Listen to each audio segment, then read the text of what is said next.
Ah, je vois déjà au-delà de tes 5 pains et 2 poissons. Je vois Dieu élargir tes capacités pour atteindre des choses. Ah, et si tu me comprends, donc tu dois savoir qu'il y a encore des choses que tu n'as pas encore vues.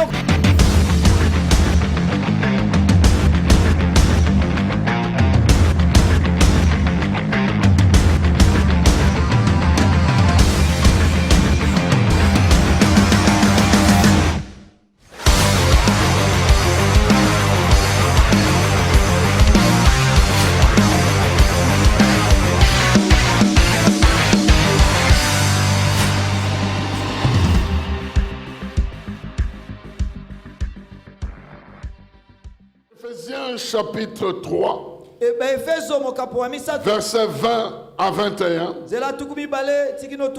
il est écrit ceci: à celui qui, par la puissance qui agit en nous, peut réaliser bien au-delà de tout ce que nous demandons ou même pensons.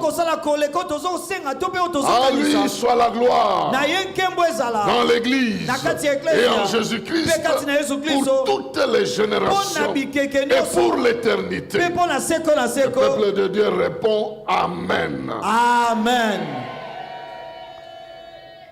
Dans ce passage, on nous donne déjà tous les enjeux et il y a 3 éléments fondamentaux que je vais partager qui vont caractériser ta vie. Comme tu le vois très bien, ça ne sera pas un enseignement, mais ça sera une proclamation de la parole de Dieu afin que ta vie reçoive la volonté révélée de Dieu. Le premier élément qui va être en jeu dans ta vie, c'est la puissance.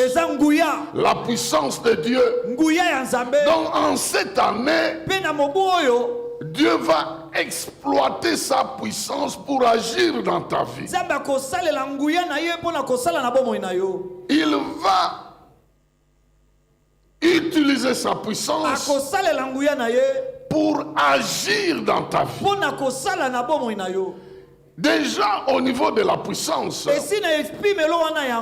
la Bible nous dit c'est Dieu qui va exploiter ça. Et il va exploiter ça pour nous donner au-delà de ce que nous demandons.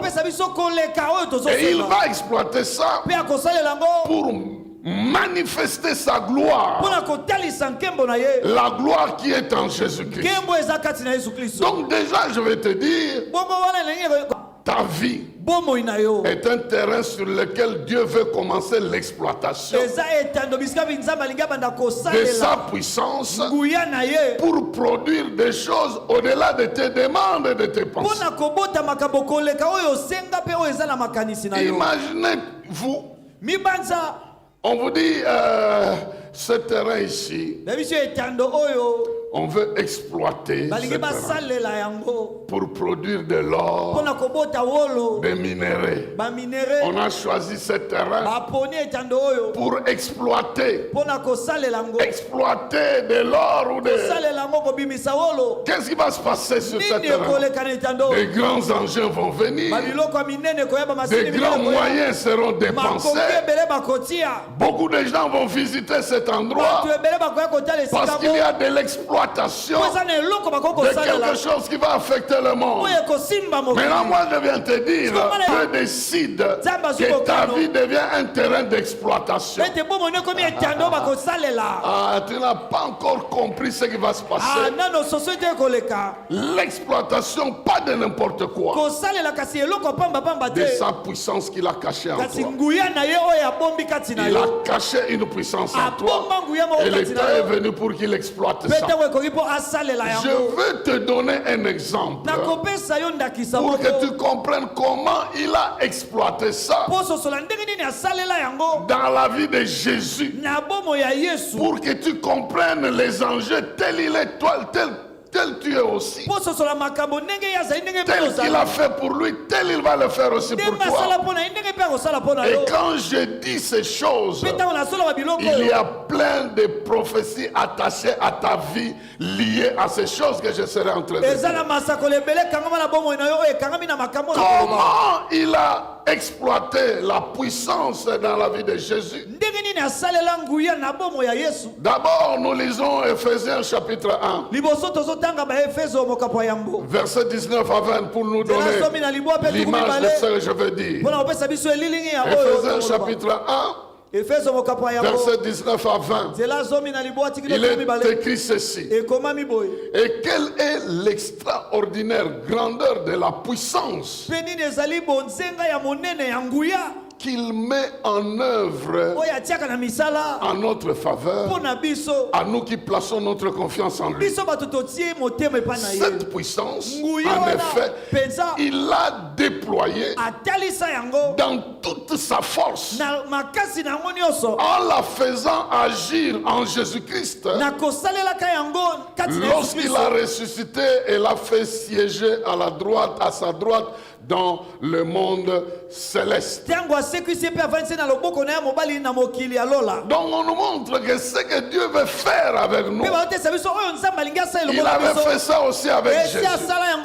Comment il a exploité cette puissance-là qu'il a mise en Jésus-Christ, parce que c'est lui l'exploitant. Ah, si tu savais, parce que nous n'avons aucune idée, nous vivons dans un monde où nous ne savons pas comment les choses s'exploitent. Si vous allez dans le Katanga, vous voyez des mines à ciel ouvert. Vous allez comprendre comment une exploitation se fait. Moi, je suis déjà content, je vois ta vie comme une mine. Le ciel en train de venir exploiter, sortir des choses qui sont en toi. Et comment il a fait en Jésus? Je vais citer juste les étapes. Premièrement, à la naissance de Jésus. Comment il a exploité sa puissance?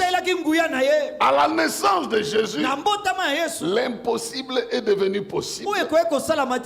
Lorsqu'une vierge devint enceinte et la parole qui était Dieu est devenue un homme. Dieu a utilisé sa puissance pour qu'une vierge devienne enceinte. Et quand Marie demanda à l'ange, comment cela se fera-t-il que la puissance de Dieu t'enveloppera et de toi sortira quelque chose qui n'a jamais été fait dans le monde. Écoutez-moi, Dieu est capable de faire dans ta vie ce qu'il n'a jamais fait. Et il va sortir de toi quelque chose qui va t'étonner. De la même manière qu'il a exploité la puissance dans la vie de Marie pour faire venir au monde un miracle, un enfant qui n'est pas conçu comme les autres enfants. Il y a dans ta vie des choses qui apparaîtront pas comme les autres. Il ne suivra pas la procédure normale, il ne suivra pas la méthode normale. Il t'enveloppera de sa puissance et de toi quelque chose de nouveau va venir qui n'a jamais de référence avec ce qui s'est passé dans ta vie. Au nom de Jésus, Dieu est appelé Alpha. Il va commencer quelque chose qu'il n'a jamais fait dans ta vie. Et cette chose va signifier que ça te dépasse. Ça va aller au-delà de ton entendement. Il a fait ça à la naissance de Jésus. Non seulement à sa naissance, mais à sa croissance. Lorsqu'on lit Luc chapitre 2, verset 46 à 47, on trouve un jeune homme de 12 ans en train de poser des questions aux vieux, aux sacrificateurs, aux docteurs de loi. Et l'inimaginable est devenu imaginable lorsque un enfant de 12 ans déploie et démontre une connaissance qui dépasse les adultes. Est-ce que tu sais que Dieu va utiliser sa puissance en toi pour que tu sois capable de résoudre des problèmes que tu n'as jamais résolus avec ton intelligence, sans que quelqu'un d'autre participe, avec une inspiration qu'il va te donner, avec une capacité de raisonnement, de connaissance et de compréhension. Je le déclare dans le nom de Jésus. Il y a des moments où tu es troublé, tu ne sais pas comment penser, tu ne sais pas comment résoudre un problème. Il va déployer sa puissance pour que tu fasses des choses au-delà de ton âge. Je ne sais pas si tu m'as suivi. Au-delà de ton âge, au-delà de l'âge de ta famille, au-delà de ce qui s'est déjà fait, on dira non, lui ne peut pas réaliser ça. Mais toi tu vas réaliser. Je ne connais pas cette chose-là, mais on ne va jamais voir ta capacité financière, ta capacité intellectuelle, ta vie normale comme ayant la capacité de produire un tel service. Troisième chose, dans sa mort, dans son ministère d'abord, Dieu a déployé la puissance. Nous savons que l'impossible est devenu possible lorsqu'un homme reçoit le pouvoir de pardonner les péchés des gens. Ce pouvoir n'était reconnu qu'à Dieu seul. Donc quand Jésus disait tes péchés te sont pardonnés, tout le monde était choqué. Comment un homme peut dire ça? Mais aujourd'hui, ce n'est pas à votre tour que cela est dit. Tous ceux à qui vous pardonnez, leurs péchés seront pardonnés. Mais ça, c'est le travail de Dieu. Pourquoi on vous le confie? Aujourd'hui, il est dit aux hommes que nous sommes les responsables. Il dit, ce que vous pardonnerez sera pardonné. Si vous ne pardonnez pas, ça ne sera pas pardonné. Le même pouvoir qui a étonné les gens dans la vie de Jésus étonnera les gens dans la vie de quelqu'un qui se c'est-à-dire, ce que tu lieras sera lié. Ce que tu délieras sera délié. Et cela, c'est un pouvoir que Dieu va manifester dans ta vie. En tout cas, tu as longtemps vu les sorciers en train de circuler dans ta famille. À un moment donné, tu vas arrêter ça. Et c'est fini. Au nom de Jésus. J'arrête ça. Je ne veux pas aller. Seigneur, interviens. Non. Je déclare que ça ne se fera plus. Au nom de... Il y a un pouvoir que tu vas vivre. Et je le déclare dans la vie de quelqu'un. Mais Dieu te donnera la capacité d'utiliser ce pouvoir, de lier ce qui t'a toujours dérangé et de délier ce qui doit être délié. Dieu a donné ça à son fils. Quand Jésus a manifesté ça, les gens n'ont pas cru. Il a dit à un paralytique, tes péchés te sont pardonnés. Tout le monde a crié, ah, comment? Il n'y a que Dieu qui pardonne les péchés. Mais avant de partir, il dit à Pierre et aux autres, je vous donne le pouvoir. Ceux à qui vous pardonnez les péchés seront pardonnés. C'est le même pouvoir qui a étonné les gens et qui va étonner les gens dans ta vie. Certains penseront que tu te donnes un peu trop de pouvoir que tu n'as pas. Et pourtant, ça sera quelque chose au-delà de ce que tu as déjà commencé à faire. C'est dans son ministère, nous voyons un homme proclamer les Écritures avec une autorité qui ne se fait, qui le pousse à se faire respecter même par la nature. Il y a des passages, si vous les lisez, vous rencontrez qu'il est en train d'interdire au vent de souffler. À tel point que les disciples se disent, qui est celui-ci à qui même le vent est en train d'obéir? Dieu lui a donné la capacité d'agir sur la nature, d'agir sur les péchés des gens. Il est arrivé aussi à se faire respecter par des puissances de ténèbres. Lorsqu'on lit Luc chapitre 4, versets 31 à 36, vous voyez tout ce que Jésus a fait qui était nouveau. Ça a étonné les gens. Je pense que dans la vie de quelqu'un, ça sera aussi nouveau. Je vois un frère qui se croyait un frère ordinaire, sans capacité, sans quoi, mais le Saint-Esprit lui donne la force de résister contre un événement qu'il a toujours poursuivi. Il résiste, il blâme ça, il chasse ça, il déplace cette montagne. Et puis ça se fait aussi. Et puis ça se fait aussi. Je dis à quelqu'un, ça va se faire. En cette année, ça va se faire. Dieu va déployer cette force en toi.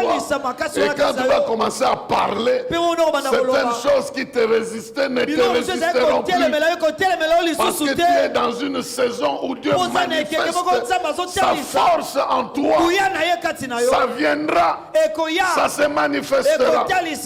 À la naissance de Jésus, Marie était étonnée qu'une nouvelle chose qui n'est jamais arrivée dans le monde arrive par lui. En 2023, quelqu'un sera étonné. Il va chercher dans les palmarès des miracles. Dieu n'a jamais fait ça. Il existe aujourd'hui des maladies qu'on n'a jamais citées dans le temps. Donc il n'y a pas de référence de guérison de ça. Et puis toi, tu peux devenir le premier et la première référence. Si c'est une nouvelle difficulté que ta famille n'a jamais rencontrée, tu seras le premier sur la liste qui aura résolu ce problème. Et en termes de ta croissance, Dieu te donne l'intelligence en avance pour commencer à faire des choses que ton âge ne peut pas faire, mais aussi dans ta manière de servir Dieu, d'être reconnu comme serviteur, servant du Seigneur. Il y a une certaine autorité que Dieu veut déployer dans ta vie pour que les choses qui te résistaient ne te résistent plus et que de nouvelles choses qui dépassent ton entendement commencent à se réaliser. Tu les verras dans les songes, tu les vivras en réalité. Si ce qui est dans les songes est contraire de ce que tu veux, qui détruira ça, et ce que tu as vu n'arrivera pas. Si c'est quelque chose qui doit arriver, tu confirmeras ça et ça arrivera. Il en sera ainsi parce que Dieu va mettre à ta disposition sa puissance pour faire la différence et te faire réaliser des choses au-delà de ce que... Il a manifesté cette puissance-là aussi à la mort de Jésus. La Bible dit qu'il est mort. Et lorsque un homme mort ressuscite avec un corps spirituel qui ne se soumet plus aux lois de la nature, ce corps, ce n'est pas son âme. Ce corps, ce n'est pas son âme, ce n'est pas non plus son esprit, mais c'est une sorte de corps nouveau que personne n'a jamais possédé jusque-là, mais que nous posséderons à la résurrection. Il a inauguré quelque chose qui n'a jamais existé. Il pouvait passer au travers des fenêtres et des portes. Ceux qui le font aujourd'hui, ils le font dans leur esprit, mais lui il l'a fait physiquement. Il entre sans ouvrir la porte et on le voit. Il dit touchez-moi. L'esprit n'est pas touchable. Donnez-moi à manger. Il a pris, il a mangé avec une sorte de corps qui n'existe pas. Je ne sais pas si tu me comprends. Donc là, cette sorte de corps, c'est ce que toi tu auras un jour. À la résurrection, l'apaisanteur ne pourra jamais te contenir. Et lorsque Dieu arrête la détérioration, arrête la dégradation d'un corps pour lui donner une telle puissance, il va arrêter toute situation dégradante, toute situation qui t'enfonce, toute situation qui t'amène à la honte, à la disparition. Il va transformer ça en une situation de gloire. Je suis en train de dire à quelqu'un, de la même manière qu'il a vaincu la mort, toi tu la vaincras sous toutes les formes.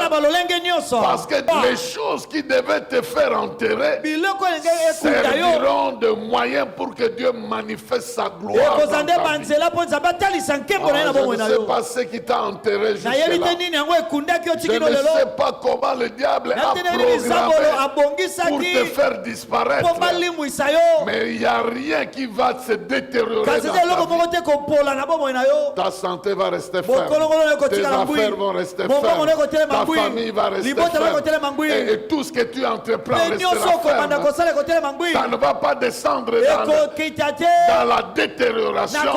Parce que Dieu va utiliser une puissance pour de ce trou-là. Il va te faire sortir de cet endroit-là. Il va agir avec puissance. Il l'a fait dans la vie de Jésus. Il le fera dans ta vie. Du moins à cette étape ici où les choses périssables vont être récupérées. Déjà, tout ce que l'eau de pluie a ramené la fois passée, tu vas récupérer ça en grand nombre. En très grand nombre, tu vas récupérer ça. Et tu vas donner le témoignage de ce qui se passe. Parce que Dieu a manifesté sa puissance. Celui en qui tu crois, c'est comme ça que Dieu a manifesté cette puissance. Et la dernière chose, il a fait partie de la terre jusqu'au ciel. L'impensable est devenu pensable. Lorsqu'un homme ressuscité est allé à la gloire jusqu'à recevoir un nom au-dessus de tous les noms. Celui qui était humilié hier est adoré aujourd'hui, ayant un nom au-delà, au-dessus de toute puissance. Tu vas t'asseoir parmi les grands. Je ne sais pas à qui je parle. De la pourriture à la gloire. De la tombe jusqu'à la droite du Père. Quelqu'un sortira de nulle part. Et il va se retrouver aussi parmi les grands. La différence, c'est qu'il ne saura pas comment se comporter. Il va toujours faire des petites erreurs de protocole. Ici, on ne s'habille pas comme ça. Ici, on n'ouvre pas la portière comme ça. Mais il va faire le désordre pour montrer qu'il est arrivé là sans passer par le chemin. Je ne sais pas si je parle à quelqu'un ici. Je suis en train de dire que Jésus est la preuve que Dieu avait déployé cette puissance. C'est ce que la Bible nous dit. Il nous dit qu'il a déployé cette puissance en Jésus-Christ, en le ressuscitant de mort, pour le faire asseoir à la droite du Père.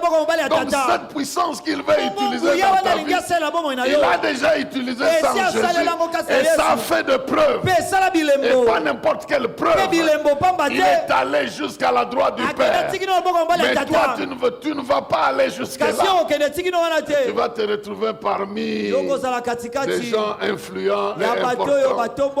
Et si tu es seul parmi les grands, c'est que tu es grand. Oh. Je ne sais pas si vous comprenez. Donc Dieu veut créer des grands.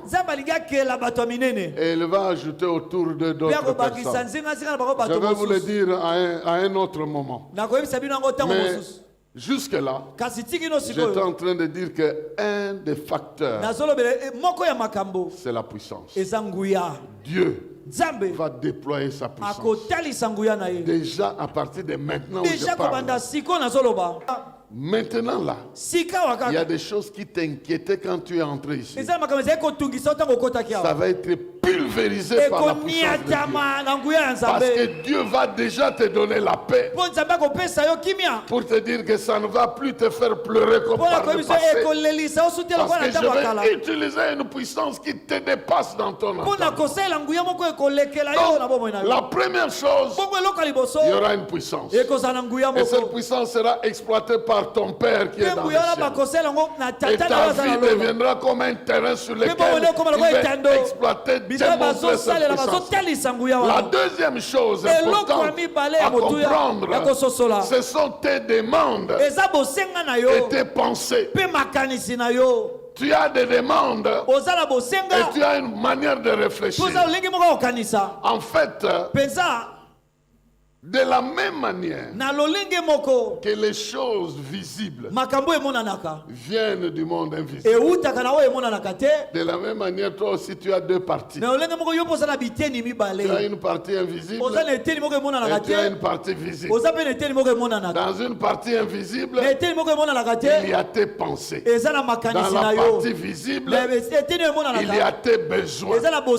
Et Dieu est en train de dire qu'il va déployer sa puissance pour dépasser ce que tu penses dans le monde invisible et ce dont tu as besoin dans le monde visible. Il va dépasser ça. Pourquoi il va dépasser ça? Parce qu'il veut se glorifier. Il y a deux passages qui vont être face à face dans ta vie. C'est ça que je mets déjà l'un face à l'autre dans ta vie. Tu vas lire l'un et tu lis l'autre. Ça sera comme une seule feuille avec recto verso. Le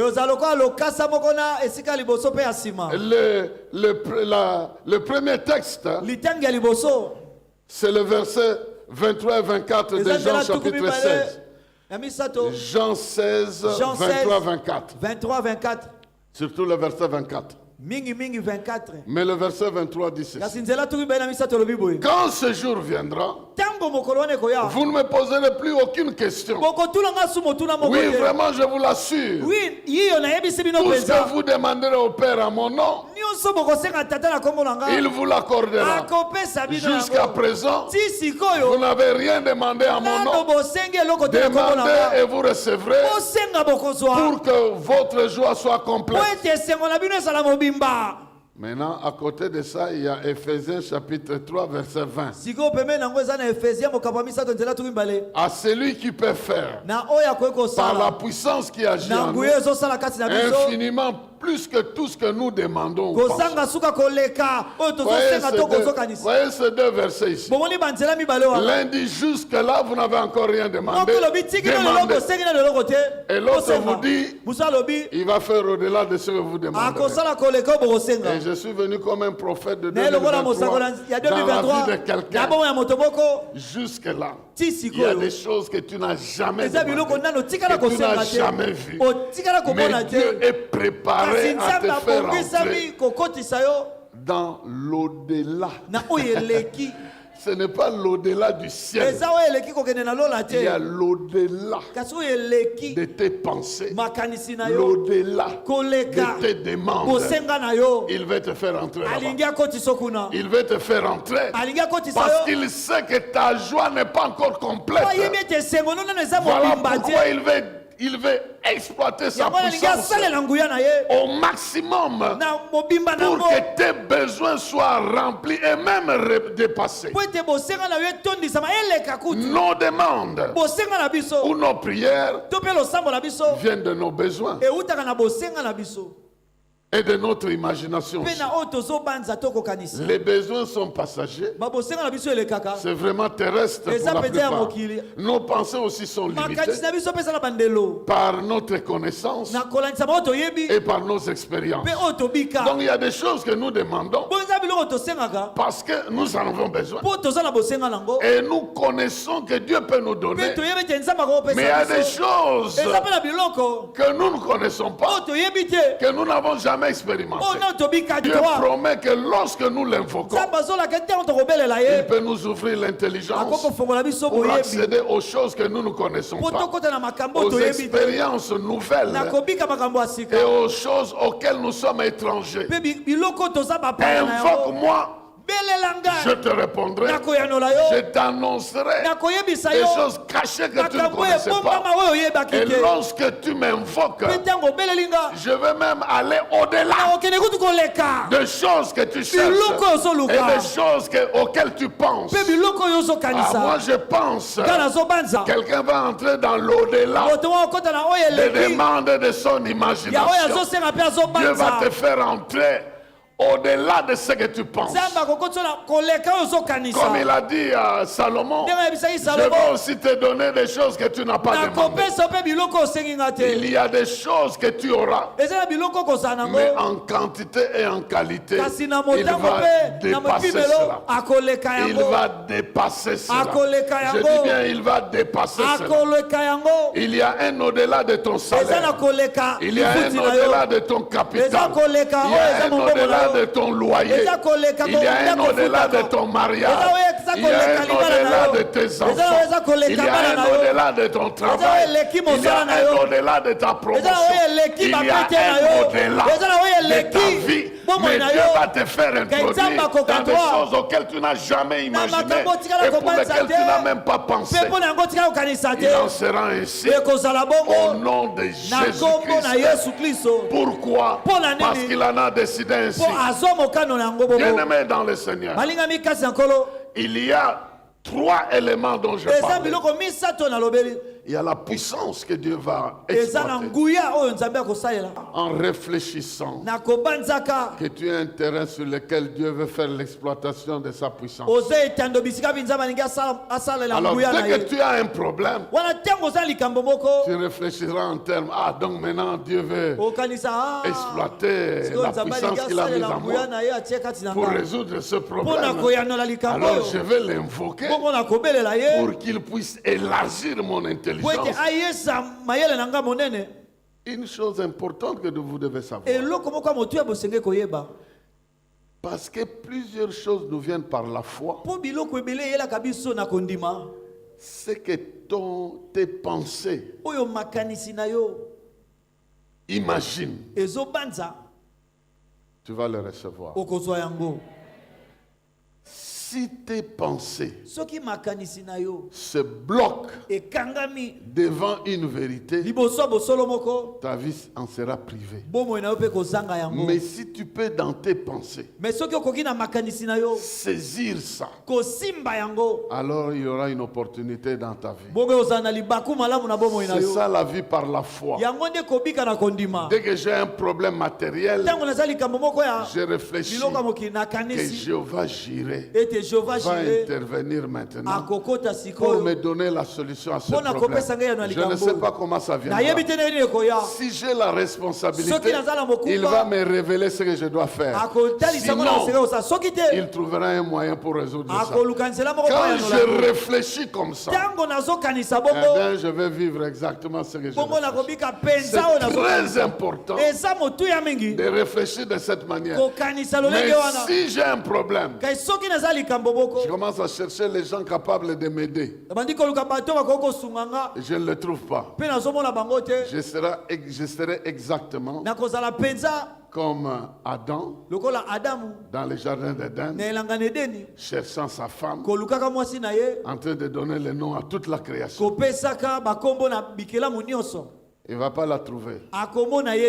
Tu vas chercher toutes les personnes qui peuvent t'aider. Tu ne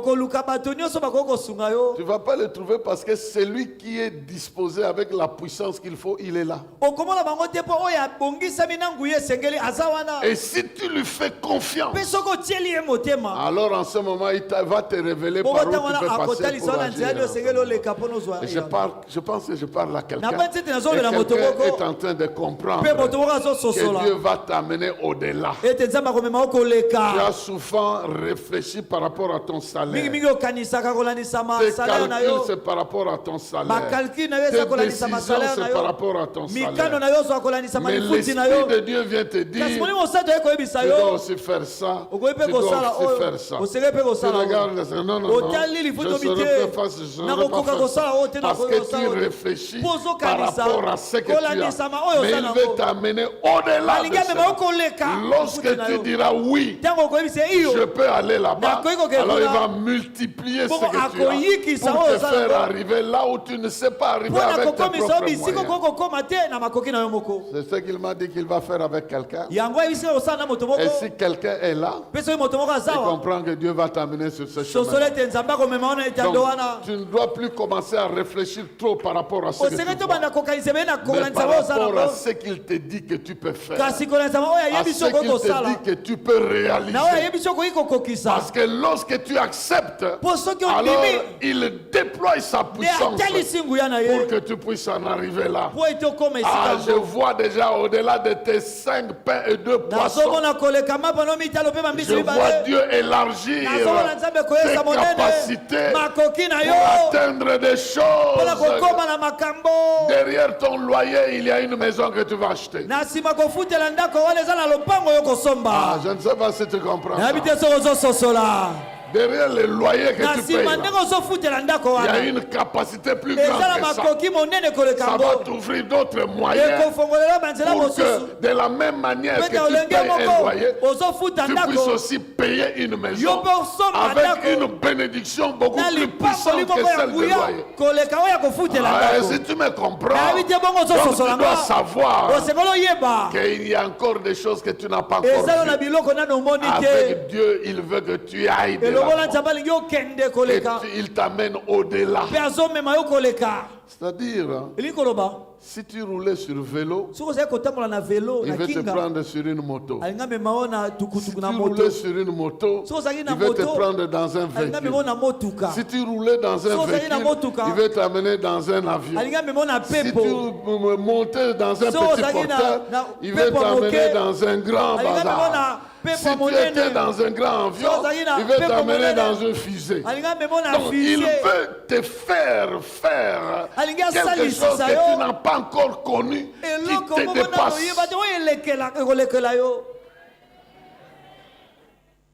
Et je sais que ça sera ainsi. Moi je me réjouis déjà. Parce que j'ai déjà vu des gens en train de s'étonner que c'est Dieu qui leur donne ça.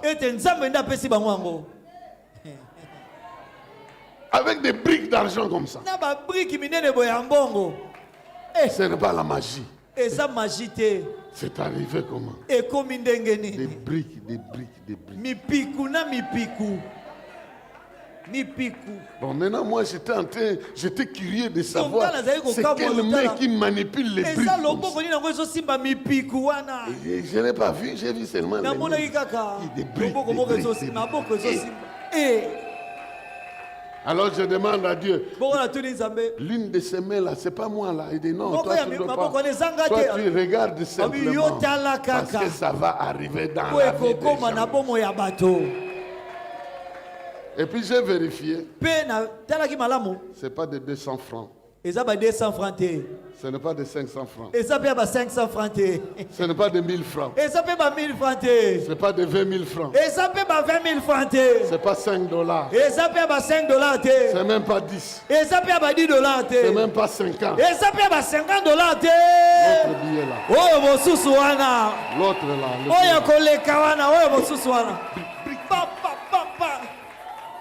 Et j'ai compris que quand quelqu'un passe beaucoup de temps à compter l'argent, c'est que c'est une petite somme. C'est Je ne sais pas si vous comprenez. Une petite somme va vous faire passer du temps. Mais une brique. 100 000. Déjà tu comptes 100. Tu commences par 100. Mais ici, même la langue commence à dire, je suis fatigué de te former. Au-delà. Quelqu'un va aller au-delà. Mais je te dis au-delà. Au-delà. Quelqu'un va aller au-delà. Le vrai problème, ce n'est pas que Dieu t'amène au-delà. C'est que tu as déjà une idée claire. Qu'est-ce que tu feras quand tu vas atteindre l'au-delà. Parce que tu vas y entrer. Tu vas entrer. Ce n'est pas dans l'autre au-delà. C'est dans l'au-delà de tes limites. Quand vous voyez le parking n'est plus là, c'est que plusieurs personnes sont entrées au-delà. Est-ce que quelqu'un m'a compris?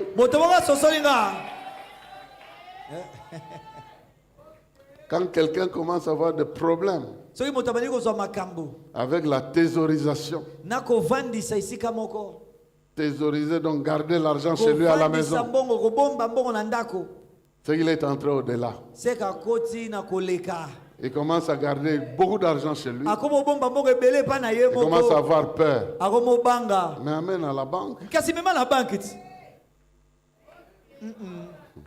Vous savez, si on fait le contrôle de qui ont le compte bancaire ici, ça c'est un. Mais dans ce compte-là, il y a quoi? Moi, tu vas aller au-delà. Troisième élément important, c'est la gloire. La gloire de Jésus-Christ. La gloire de Jésus va être le partage de quelqu'un dont retenez la puissance. Dieu va exploiter ta vie avec sa puissance.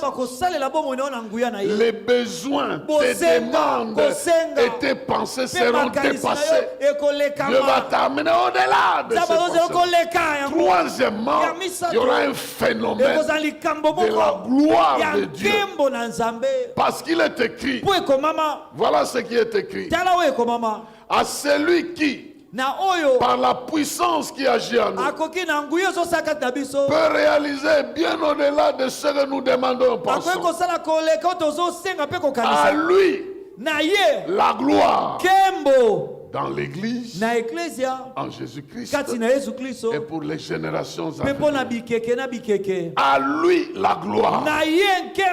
Donc il y a une connexion de ta vie avec une dimension de la gloire de Dieu. Au-delà de tout. Au-delà de tout. Parce que lui-même Christ. La Bible nous dit au verset 22 que je n'ai pas lu. Dieu a tout placé sous ses pieds. Et Christ qui domine toutes choses, il a donné pour chef à l'église, qui est son corps, lui en qui habite la plénitude du Dieu, qui remplit tout en tous. Ici, il n'y a aucun mot qui est mis au hasard. Il est écrit que Christ, qui a vaincu, Dieu a tout mis sous ses pieds. Tout sous ses pieds. Tout sous ses pieds. Retenez ça. Tout est sous ses pieds. Lui maintenant, il est la tête. Et toi, tu fais partie de son corps. Même si tu es le pied, tu es au-dessus de quelque chose. Je ne sais pas si tu comprends. Tout est sous ses pieds. Lui, il est la tête. Et toi, tu es le membre du corps. Même si tu es l'orteil, tu es au-dessus. de ce qu'il domine. Et tu domines avec lui. Même si tu es la petite partie là de l'orteil, tu es au-dessus. Et tu marches au-dessus de ce qu'il domine.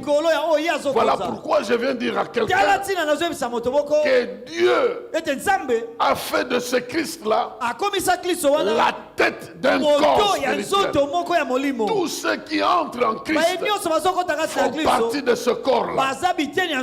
Et en lui, il est écrit, il lui a donné, il a fait comme chef.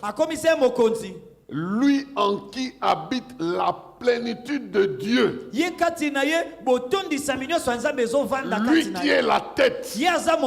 En lui habite toute la plénitude. Maintenant, moi qui suis membre, je participe à cette plénitude-là. Il est comme le tronc, moi je suis comme la branche. Donc, et puis ici il est écrit, il est la plénitude qui déborde et qui remplit tout en tous. Ça veut dire quoi? Tous là, c'est toi. Tout. C'est tous les domaines de ta vie. Donc sa plénitude remplit tout en ce qui concerne Dav. Tout en lui. En même temps, ça remplit tout dans tous mes besoins. Ça remplit aussi tout dans tes besoins. Tout. Tout est au singulier. Tout, ça remplit tout. Je ne sais pas quel problème tu auras. Ça sera rempli de la divinité. Je ne sais pas tous tes besoins, tous les aspects de ta vie. Il y aura un débordement de la divinité dans les aspects de ta vie. Tu fais un travail comme ça, Dieu se manifeste. Tu commences les affaires, Dieu te manifeste. Tu veux commencer le mariage, Dieu se manifeste. Tu veux chercher les enfants, Dieu se manifeste. Tu veux faire un problème, Dieu se manifeste. Il se manifeste dans tous les aspects de ta vie avec le pouvoir divin. C'est pourquoi il doit te faire des choses au-delà de ce que tu as imaginé. Ta vie va affronter 2023 avec un pouvoir divin. C'est la divinité qui va se manifester au travers de tes besoins humains. Il va résoudre ça avec un pouvoir divin. Quelqu'un achète la maison avec un pouvoir divin. Pourquoi? Parce que Dieu veut manifester sa gloire. Il a laissé longtemps les occultistes nous étonner. Jusqu'à un point, les gens pensent que pour avoir, pour posséder, pour être à l'aise, il faut toucher le diable. Cette parabole va changer. Je suis en train de dire à quelqu'un, cette histoire va changer. Dieu est en train de changer ça. De sorte qu'il va bénir ses enfants pour changer le discours et qu'il remplace cette honte par sa gloire. Je suis en train de le déclarer parce que dans ce monde ici, parce que dans ce pays, parce que dans cette église ici, il y a plus d'enfants de Dieu que les enfants du diable. Et dans cette ville, il y a plus d'enfants de Dieu que ceux qui appartiennent au diable. Alors si ceux qui sont dans le monde des ténèbres nous sont étonnés par des choses matérielles, maintenant ce Dieu qui va étonner le monde, qu'il peut aussi le faire pour... Il veut aussi le faire pour ses propres enfants avec une bénédiction qui ne trahit pas son origine, avec une bénédiction qui vous assure la gloire de Dieu. Oh, je la vois, cette gloire-là, dans la vie de plusieurs qui sont bénis, dans la vie de plusieurs dont les ministères sont bénis, dans la vie de plusieurs qui jusque-là croupissait derrière les malheurs qu'infligeait le diable. C'est un temps où Dieu va dire: je vais changer de discours. Jusque-là, les gens croient que je ne donne pas le matériel, que c'est le diable seulement qui donne. Jusque-là, les gens adorent le diable pour avoir le matériel. Mais je vais en donner à mes enfants pour que les gens comprennent que si je ne donne pas, ce n'est pas parce que je ne suis pas capable, parce que ce n'est pas très important. Mais comme ça devient un problème, je vais répandre ça et glorifier mon nom au travers de ces enfants qui ont crié. Je vais leur donner au-delà. Au-delà de ce qu'ils ont demandé et au-delà de ce qu'ils cherchent. Et quelque part, il est en train de dire qu'il veut créer une gloire générationnelle. C'est par là que je vais terminer. Il est écrit: à lui soit la gloire dans l'Église, en Jésus-Christ, pour toutes les générations. Donc en réalité, la gloire que Dieu veut manifester dans ta vie ne va pas disparaître avec toi. Ça va être une gloire que tu peux transmettre. Les pères, les enfants et les enfants des enfants. Il y aura une 3 générations connectées. 3 générations connectées. La gloire du Père, la gloire dans la vie des enfants et la gloire dans la vie des enfants des enfants. Et quelqu'un doit savoir que Dieu va faire relier ça. Et si tu es en retard, Dieu va accélérer au-delà pour que tu sois connecté dans toutes ces 3 générations-là. Et que la gloire de Dieu en famille, en nation, dans les églises et dans d'autres endroits, il y aura cette connexion-là où Dieu va répandre sa gloire des pères aux enfants des enfants, aux enfants des enfants. Et ça sera ainsi. Mais ce chapitre-là, je vais l'exploiter plus tard. Aujourd'hui, la puissance de Dieu. Tu deviens un terrain où Dieu vient faire l'exploitation. Vous savez, quand un pays exploite et qu'il y a un danger dans ce pays-là, si les États-Unis investissent dans un endroit pour exploiter les minéraux et qu'il y a des problèmes à cet endroit, ils vont amener leur protection pour que leur investissement ne disparaisse pas. Voilà pourquoi Dieu va amener tout ce qu'il faut pour que n'importe qui ne fasse pas n'importe quoi avec ta vie. Parce qu'il est occupé à exploiter son énergie spirituelle, sa puissance dans ta vie. Il y a des gens à qui on disait de Bethléem, quelque chose de bien peut sortir. On va voir que tu vas produire la royauté, la divinité, l'excellence que tu vas produire, la puissance de Dieu. Mais aussi, tes demandes sont limitées dans ta tête. Mais Dieu va t'amener au-delà de ce que tu demandes et de ce que tu penses. Et ce que tu dois savoir, c'est que la gloire de Dieu veut rester le seul signe dans ta vie, en effaçant tout ce qui est des ténèbres. Quand les gens te voient, ils voient que la gloire de Dieu est sur toi.